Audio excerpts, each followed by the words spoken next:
Assalamualaikum warahmatullahi wabarakatuh. Hai guys, terima kasih ya sudah nonton lagi channel aku. Kali ini kita akan bahas buku elektronik tentang penguatan pelayanan kesehatan dasar di Puskesmas. Buku ini dikeluarkan oleh Direktorat dan Gizi Masyarakat, Kedeputian Pembangunan Manusia, Masyarakat, dan Kebudayaan, Kementerian Perencanaan Pembangunan Nasional atau Badan Perencanaan Pembangunan Nasional atau yang sering kita sebut dengan Bappenas pada tahun 2018. Pada buku ini saya langsung akan bahas di bab 3, yaitu mengenai isu-isu strategis.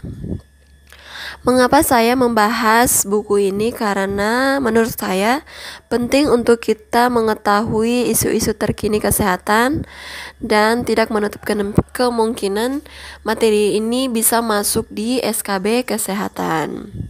Nah, jadi teman-teman, agar teman-teman lebih mengerti lagi, jangan di skip-skip videonya ya. Sebelum kita masuk pada video, untuk teman-teman jangan lupa subscribe agar aku tambah semangat buat video selanjutnya. Dan jika video ini bermanfaat untuk kalian, silakan like dan komen konten apa selanjutnya yang akan kita buat.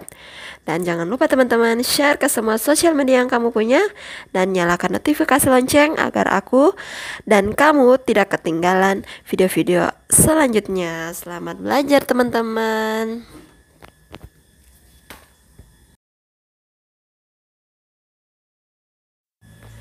Bab 3, isu-isu strategis.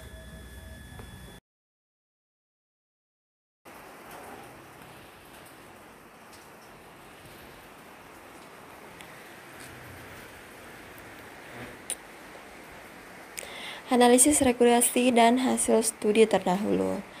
Terdapat beberapa peraturan perundangan, kurang lebih 36 regulasi yang mengatur puskesmas secara langsung dan tidak langsung.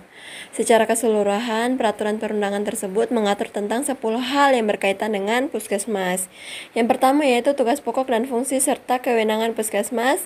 Yang kedua yaitu kelembagaannya. Yang ketiga sumber daya manusia. Dan keempat sarana. 5 logistik. Yang termaksud di dalamnya adalah farmasi, alat kesehatan, BPHP, dan BHP. Yang keenam yaitu pembiayaan, ketujuh organisasi dan tata laksana atau manajemen. Yang kedelapan manajemen pelayanan klinik. Yang kesembilan adalah manajemen akses dan mutu. Dan yang kesepuluh adalah hubungan kerja. Dalam tata hukum yang lebih kuat, pelayanan kesehatan di puskesmas mengacu pada Undang-Undang Nomor 36 Tahun 2019 tentang Kesehatan. Nah, ringkasan dari Permenkes Nomor 75 Tahun 2014 tentang puskesmas yaitu sebagai berikut. Sarana yaitu terbagi atas sistem ventilasi, sistem pencahayaan, sanitasi, kelistrikan, komunikasi, gas medik, proteksi petir, proteksi kebakaran, pengendalian bising, transportasi vertikal untuk puskesmas lebih dari 2 lantai, puskesmas keliling, dan ambulans. Sedangkan tenaga kesehatannya itu dokter gigi, perawat, bidan, tenaga kesmas, tenaga kesling, ahli laboratorium medik, tenaga gizi, dan tenaga kefarmasian. Sedangkan kegiatan-kegiatannya itu pertama, perencanaan, advokasi, sosialisasi kebijakan kesehatan, komunikasi, informasi, dan edukasi dan pemberdayaan masyarakat. Yang keempat yaitu UKBM. Yang kelima bimbingan teknis. Yang keenam kompetensi sumber daya manusia. Ketujuh pembangunan berwawasan kesehatan. Yang kedelapan MONEF tentang askes, mutu, dan cakupan. Dan yang kesembilan yaitu sistem kewaspadaan dini dan respon.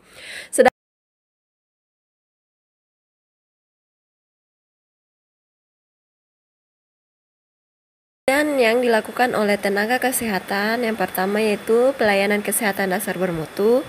2. Utamakan promotif preventif. Yang ketiga yaitu pelayanan kesehatan berorientasi individu, keluarga, kelompok, masyarakat. 4. Utamakan keamanan dan keselamatan. Kelima yaitu kerjasama dan koordinasi antar profesi. Keenam laksanakan reka medis. Ketujuh MONEF dan mutu.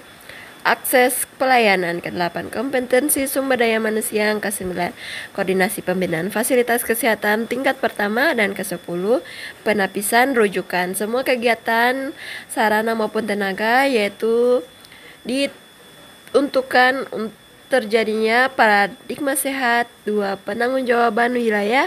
3, kemandirian masyarakat. 4, pemetaan. 5, teknologi tepat guna. 6, keterpaduan dan kesinambungan. Semuanya dilakukan bertujuan untuk memperoleh 1, perilaku hidup sehat. 2, akses pelayanan bermutu. Ketiga, lingkungan sehat. Dan keempat adalah derajat kesehatan yang optimal.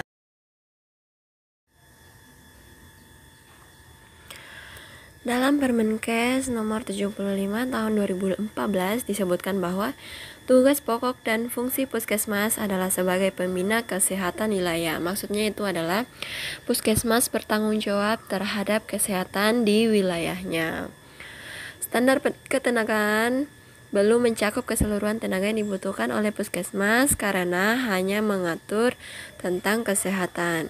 Sebagai organisasi yang memiliki fungsi manajemen, puskesmas harus dilengkapi pula dengan tenaga di luar tenaga kesehatan seperti tenaga administrasi dan IT.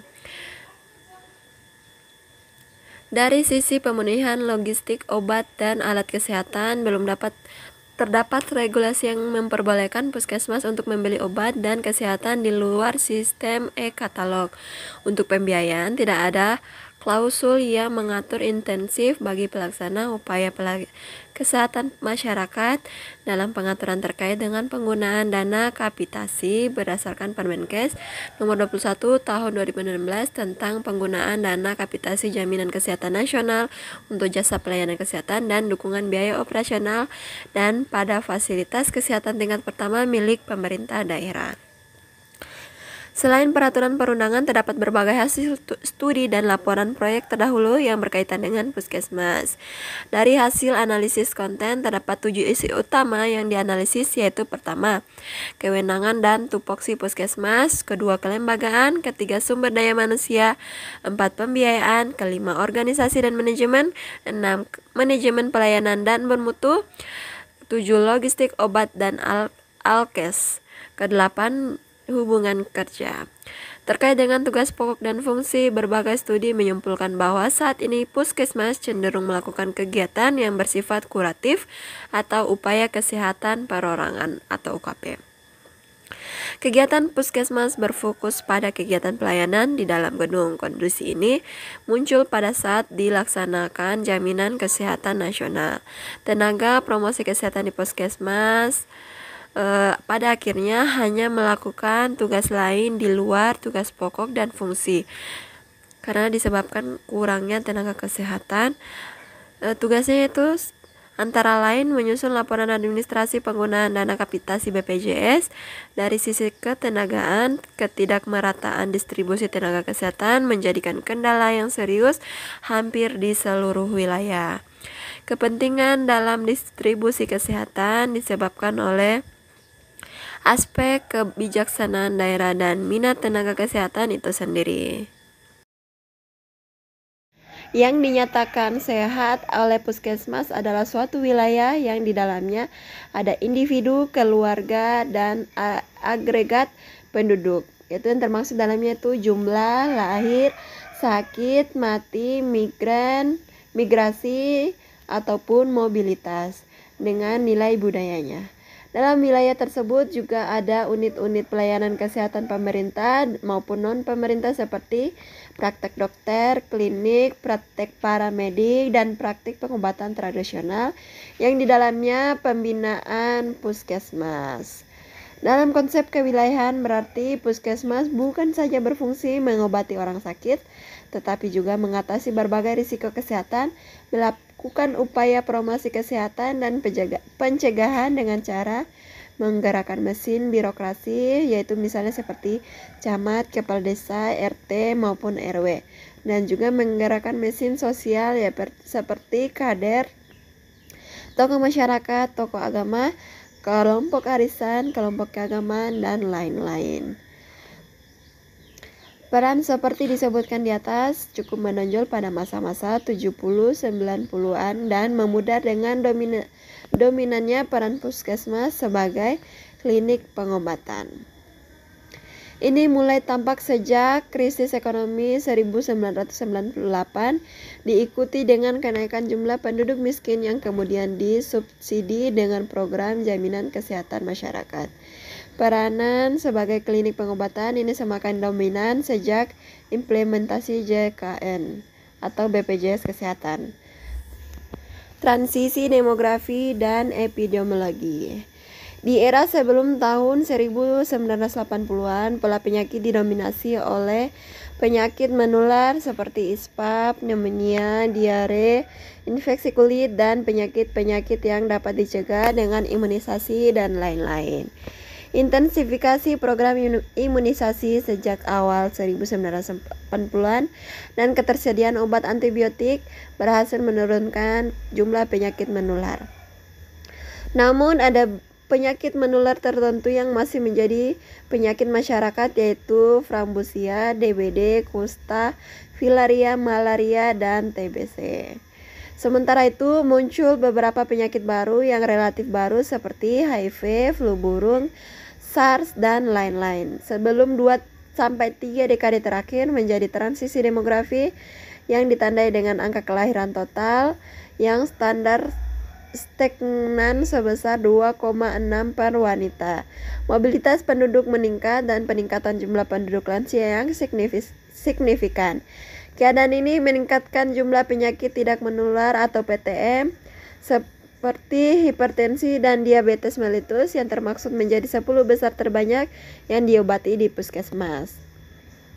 Puskesmas yang langsung berhadapan dengan masyarakat kesehatan menghadapi situasi transisi penyakit seperti di uraian di atas, yaitu yang pertama, penyakit infeksi yang belum teratasi, yang kedua, penyakit infeksi yang terabaikan, yang ketiga, penyakit infeksi baru, dan keempat, yaitu penyakit non-infeksi atau penyakit tidak menular. Semua penyakit tersebut memerlukan investigasi kesehatan masyarakat yang tidak bisa diselesaikan dengan pendekatan kuratif semata. Untuk melaksanakan upaya kesehatan masyarakat dengan intervensi di tengah masyarakat atau di luar gedung dengan menggerakkan mesin sosial dan mesin birokrasi, diperlukan kapasitas tertentu yang berbeda dari kapasitas untuk pelayanan kuratif. Diperlukan kepemimpinan puskesmas yang memahami dan mampu menerapkan prinsip-prinsip community and social development, dan 2. Memahami tata kelola pemerintahan di tingkat kabupaten, kecamatan, dan desa. Di samping itu, puskesmas memerlukan sumber daya yang cukup untuk melaksanakan upaya kesehatan masyarakat, yaitu tenaga, sarana, dan anggaran. Puskesmas sebagai pelaksana urusan kesehatan dan SPM di daerah. Undang-Undang Nomor 23 Tahun 2014 tentang Pemerintah Daerah menetapkan 4 urusan kesehatan yang menjadi tanggung jawab daerah. Yang pertama yaitu upaya kesehatan, yaitu di dalamnya upaya kesehatan perorangan dan upaya kesehatan masyarakat dan perizinan fasilitas kesehatan. Yang kedua yaitu pengelolaan sumber daya masyarakat kesehatan tingkat daerah. Yang ketiga yaitu pengelolaan obat dan alkes, makanan dan minuman. Yang keempat yaitu pemberdayaan masyarakat. Dinas Kesehatan adalah perangkat daerah yang melaksanakan 4 urusan tersebut. Puskesmas sebagai unit pelayanan terpadu Dinas Kesehatan melaksanakan urusan tersebut di tingkat kecamatan. Khususnya untuk urusan kesehatan masyarakat terdiri dari 2 kelompok pelayanan, yaitu 12 jenis pelayanan dasar yang wajib diselenggarakan daerah dan tersebut sebagai standar pelayanan minimal, dan diupayakan kesehatan masyarakat lain tidak termaksud dalam standar pelayanan minimal seperti DBD, filaria, sanitasi, dan lain-lain. Standar pelayanan minimal adalah pelayanan dasar yang wajib diselenggarakan oleh pemerintah daerah yang berdasarkan Undang-Undang Nomor 23 Tahun 2014. Terdapat 12 jenis pelayanan dasar yang dimasukkan dalam standar pelayanan minimal bidang kesehatan. Semua jenis pelayanan tersebut pada dasarnya adalah upaya kesehatan diselenggarakan di tengah masyarakat dengan mengorganisasikan birokrasi pemerintah kecamatan dan desa serta menggerakkan peran serta masyarakat. Puskesmas adalah ujung tombak pelaksanaan standar pelayanan minimal. Keberhasilan pencapaian target standar pelayanan minimal sangat ditentukan oleh kapasitas puskesmas, termaksud yang pertama yaitu ketersediaan dan cakupan tenaga kesehatan masyarakat, misalnya seperti gizi, kesehatan lingkungan, promosi kesehatan, imunisasi, dan kesehatan ibu dan anak. Kedua yaitu ketersediaan sarana seperti cold cane, alat timbangan, alat fogging, kendaraan roda 2 atau roda 4, dan lain-lain. Yang ketiga itu BP, EHP, dan BHP untuk UKM seperti vaksin, obat PTM, inseksida, kelambu, dan lain-lain. Dan yang keempat yaitu cakupan anggaran operasional untuk UKM diperlukan untuk pertemuan dengan masyarakat ataupun aparat kecamatan maupun desa, perjalanan, mobilisasi kader, dan lain-lain. Standar pelayanan minimal. Dalam standar pelayanan minimal tersebut adalah public goods, dan oleh sebab itu dibiayai oleh pemerintah, APBN atau APBD seperti ditetapkan dalam Perpres nomor 72 tahun 2012 tentang standar kesehatan nasional. Artinya pelaksanaan standar pelayanan minimal tidak bisa dibiayai oleh dana kapitasi. Dana kapitasi 40% dapat dipergunakan untuk kegiatan promotif atau preventif yang bersifat perorangan, tidak untuk kegiatan promotif preventif massal yang dilakukan di tengah masyarakat. Puskesmas sebagai fasilitas kesehatan tingkat pertama BPJS. Puskesmas adalah salah satu fasilitas kesehatan tingkat pertama yang berdasarkan Permenkes nomor 28 tahun 2014 tentang pedoman pelaksanaan program jaminan kesehatan nasional, yaitu untuk melayani peserta BPJS di samping fasilitas kesehatan tingkat pertama lain seperti praktek dokter dan dokter gigi serta klinik pertama RSD Pratama. Pelayanan tersebut termaksud dalam 1. Pelayanan rawat jalan, 2. Tindakan medis dalam batas kewenangan puskesmas, ketiga yaitu pelayanan rawat inap atau di puskesmas perawatan, dan keempat yaitu pelaksanaan rujukan medis dan melakukan pelayanan rujukan balik. Sebagai fasilitas kesehatan tingkat pertama untuk peserta BPJS diharapkan puskesmas memiliki kemampuan untuk menangani 144 diagnosis penyakit. Artinya puskesmas perlu memiliki tenaga, kompetensi teknis, dan sarana maupun prasarana untuk menangani 144 diagnosis tersebut. Hubungan puskesmas dengan BPJS adalah hubungan kontraktual. Dalam hal ini, puskesmas diwakili oleh Dinas Kesehatan. BPJS melakukan credentialing sebagai dasar untuk mengadakan kontrak dengan fasilitas kesehatan tingkat pertama. Nilai credentialing tersebut ditentukan oleh hasil akreditasi puskesmas. Artinya, akreditasi puskesmas adalah esensial untuk hubungan kontraktual dengan BPJS. Kementerian Kesehatan telah mengeluarkan pedoman atau instrumen akreditasi puskesmas yang baru. Banyak daerah secara bertahap melakukan akreditasi puskesmas.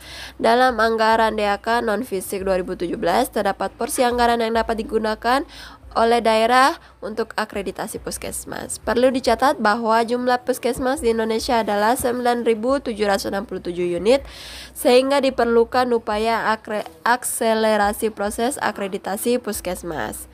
Ketenagaan puskesmas.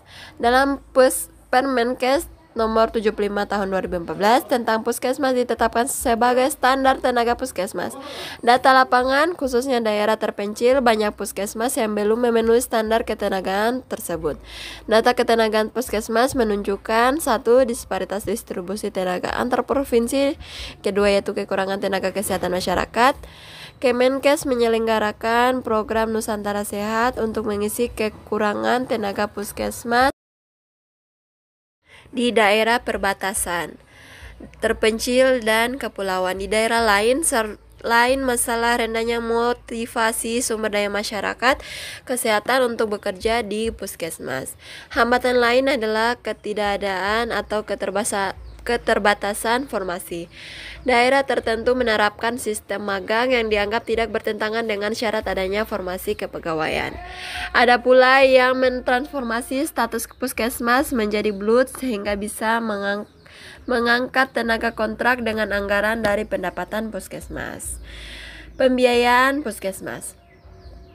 Sejak menjadi fasilitas kesehatan tingkat pertama, Badan Penanggung Jaminan Sosial Dana Kapitasi menjadi pedoman dalam struktur anggaran puskesmas.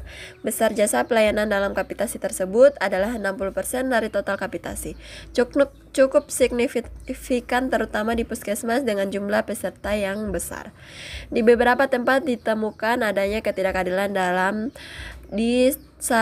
dirasakan staf Dinkes karena perbedaan pendapat yang mencolok dari antara staf Dinkes dan staf puskesmas. Sebesar 40% dari dana kapitasi dipergunakan untuk menambah biaya operasional pelayanan perorangan seperti obat, bahan medis, promotif, preventif, perorangan. Bagi puskesmas berstatus PPK BLUT, dana operasional ini dapat langsung dipergunakan oleh puskesmas. Namun di puskesmas non PPK BLUT, dana tersebut adalah retribusi yang harus disetor ke kas daerah dan menjadi pendapatan APBD. Hal ini menyebabkan penggunaan anggaran sering terlambat sehingga menunggu penyelesaian anggaran di daerah. Keadaan ini seperti tidak cocok dengan sifat operating cost pelayanan kesehatan yang tidak ditunda menunggu realisasi anggaran. Kelembagaan puskesmas. Status kelembagaan puskesmas secara formal adalah unit pelayanan terpadu Dinas Kesehatan berdasarkan Peraturan Pemerintah Nomor 18 Tahun 2016 tentang perangkat daerah. Kemudian dalam hubungan kontraktual dengan BPJS, status puskesmas adalah fasilitas kesehatan tingkat pertama BPJS. Beberapa daerah menetapkan puskesmas yang memenuhi syarat menjadi PPK BLUT. Sebagai UPT Dinas Kesehatan, puskesmas adalah perpanjangan tangan Dinas Kesehatan untuk melaksanakan kewajiban-kewenangan, yaitu melaksanakan 4 urusan pemerintah yang diserahkan ke daerah. Pembina wilayah di bidang kesehatan adalah fungsi utama Dinas Kesehatan dan oleh karenanya, fungsi utama puskesmas dalam wilayah kerjanya seperti kecamatan. Pembinaan kesehatan wilayah pada dasarnya adalah melaksanakan upaya-upaya kesehatan masyarakat yang komprehensif, termaksud reduksi kesehatan di suatu wilayah, peningkatan PHBS di masyarakat, upaya pencegahan secara massal. Semua dilakukan bersama dengan cara menggerakkan mesin birokrasi dan mesin global sosial secara terorganisir. Sebagai fasilitas kesehatan tingkat pertama BPJS, puskesmas berkewajiban memberikan pelayanan kuratif perorangan kepada peserta BPJS, termaksud pelayanan medis, klinis, dan pelayanan promotif atau preventif perorangan. Puskesmas juga melakukan penapisan rujukan pasien dan melaksanakan pelayanan rujuk balik dari SRS, yaitu berdasarkan PMK nomor 28 tahun 2014. Sebagai PPK BLUT, puskesmas adalah unit kerjasama satuan kerja perangkat daerah di Dinkes di lingkungan pemerintah daerah yang dibentuk untuk memberikan pelayanan kepada masyarakat berupa penyedia barang maupun jasa yang dijual tanpa mengutamakan pencarian keuntungan, dan dalam melakukan kegiatannya didasarkan pada prinsip efisiensi dan produktivitas. Pola pengelolaan keuangan BLUT yang selanjutnya disingkat dengan PPK BLUT adalah pola pengelolaan keuangan yang memberikan fleksibilitas berupa keleluasaan untuk menetapkan praktik-praktik bisnis yang sehat untuk meningkatkan pelayanan kesehatan masyarakat dalam rangka memajukan kesejahteraan umum dan mencerdaskan kehidupan bangsa, serta pengecualian dari ketentuan pengelolaan keuangan daerah pada umumnya, yaitu berdasarkan Permendagri Nomor 61 Tahun 2007 tentang pedoman teknis pengelolaan keuangan. Tantangan dalam kebijakan dan penyelenggaraan puskesmas adalah bagaimana menjaga dan menjalin ketiga pilihan atau jenis kelembagaan tersebut tidak counterproduktif atau berkompetensi satu sama lain. Banyak yang mengungkapkan bahwa kegiatan puskesmas sekarang didominasi oleh pekerja melayani pasien BPJS, mengolah sistem pelaporan pelayanan klinis, dan kekurangan waktu untuk kegiatan di keluar gedung atau upaya kesehatan masyarakat. Ada insentif cukup signifikan dalam dana kapitasi, yaitu sekitar 60% untuk jasa pelayanan. Status PPK Blut memudahkan pengelola dana kapitasi, termaksud fleksibilitas pembelanjaan 40% dana kapitasi, misalnya mengontrak tenaga. Sementara itu, untuk upaya kesehatan masyarakat yang sekarang bertumpu pada dana BOK yang ada dalam DAK non-fisik, jumlahnya relatif kecil tanpa komponen jasa pelayanan di dalamnya.